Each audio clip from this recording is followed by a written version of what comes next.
Rafael Nadal has explained his decision to withdraw from the Miami Open while in the middle of his Indian Wells campaign.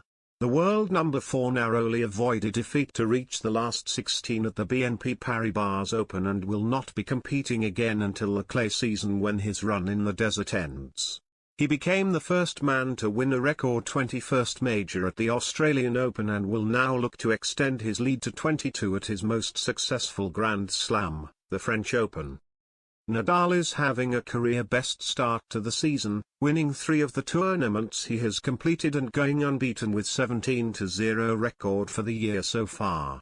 After winning titles in Melbourne, the Australian Open and Acapulco, he is now set to take some time out after his current tournament in Indian Wells. The Spaniard was withdrawn from the entry list for the Miami Open, kicking off on March 23, and will be out of action between the eventual end of his run at the BNP Paribas Open and the clay court season. He has now explained the decision to skip Miami, where he hasn't played since losing the 2017 final to Roger Federer.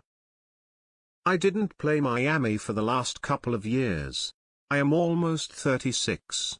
I played much more than what I expected at the beginning of the season," the 35-year-old said after beating Dan Evans on Monday. He ended his 2021 season early with a foot injury and has won every match since returning from the 6-month layoff this year, but is now hoping to keep his foot in check with an extended rest period.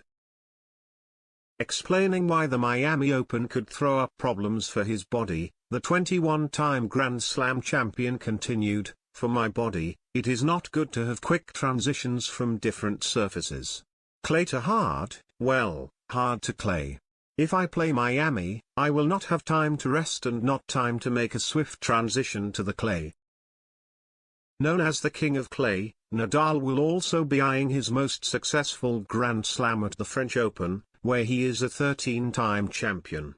After losing to Novak Djokovic in last year's semi-final, one of his last matches before taking time out with injury, Nadal will be keen to get another Roland Garros title under his belt to extend his record of men's singles Grand Slam trophies to 22. "I need to push since the beginning very hard, so that's dangerous for my foot, for my knees," he added. "I need to make that transition step by step. I cannot make drastic changes like I did in the past, so that's why I decided to stop after here and to have, 3 weeks before the clay court season start for me." Nadal will next face Rafael Nadal in the last 16 at the BNP Paribas Open after the towering 611 American came from a set down to beat 13th seed Denis Shapovalov. The pair have faced off once before at last year's Rome Masters, where the Spaniard won 6-4 6-4.